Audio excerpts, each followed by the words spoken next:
ये रिश्ता क्या कहलाता है में अरमान को लगती है बहुत ज़्यादा तेज़ी से भूख, तो फिर वो पोद्दार हाउस जाता है और फिर अपनी माँ को आवाज़ लगाता है। लेकिन फिर बाद में उसे याद आता है कि उसकी माँ उस घर में नहीं रहती, वो तो पेंट हाउस में रहती है।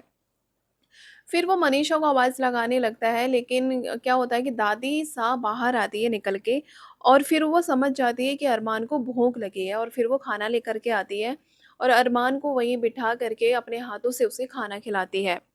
फिर अरमान दादी साहब से कहता है कि दादी साहब, मैं वही अरमान हूँ पुराना वाला जो आपके लिए जान देने के लिए हमेशा खड़ा रहता था। फिर ये बात सुन के अरमान के मुँह से दादी साहब इमोशनल हो जाती है, रोने लगती है और अरमान को गले लगा लेती है। फिर बाद में अरमान कहता है, लेकिन फ़र्क इतना है, इतना सा है दादी साहब, कि पहले मैं आपके लिए जान देने के लिए खड़ा रहता था, लेकिन अब मैं अभीरा के लिए जान देने के लिए हमेशा तैयार रहता हूँ। तो दादी का चेहरा उतर जाता है, मायूस हो जाता है ये बात सुन कर के और फिर उसके बाद मतलब वो अजीब-सा चेहरा बना लेती है अपना, अभीरा का नाम सुनने के बाद। फिर गाइज़ होता ये है कि अरमान वहाँ से खाना-पीना खा कर के आराम से फिर वहाँ आ जाता है और फिर उसके बाद अभीरा के लिए गिफ्ट लेकर के आता है। उसके बर्थडे गिफ्ट लेकर के आता है।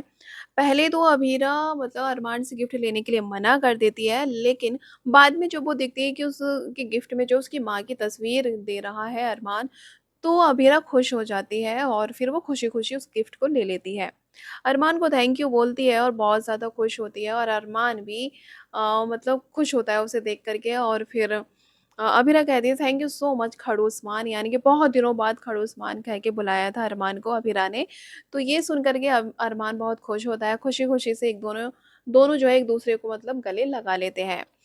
फिर बाद में ये होता है कि रूही मैडम जी आ जाती हैं इन दोनों के बीच में और फिर क्या होता है, एक काकी का फ़ोन आता है अभिरा के पास में और रूही का फ़ोन आता है अरमान के पास में।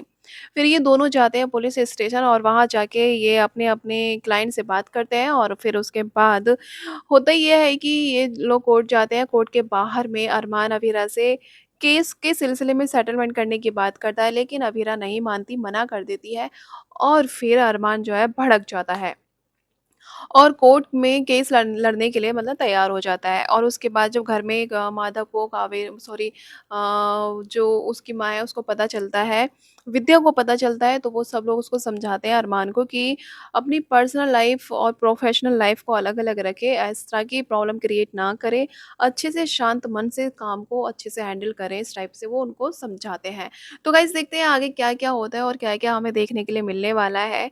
क्या इस केस के चक्कर में फिर से इन दोनों के बीच की जो थोड़ी बहुत जो नज़दीकी आई थी, क्या पता इस केस के बाद फिर से दूरियां हो जाए, फिर से रूही बीच में आ जाए। देखते हैं क्या होता है। आपकी क्या है राय, हमें कमेंट्स में ज़रूर बताना। मिलते हैं नेक्स्ट वीडियो में। राधे राधे।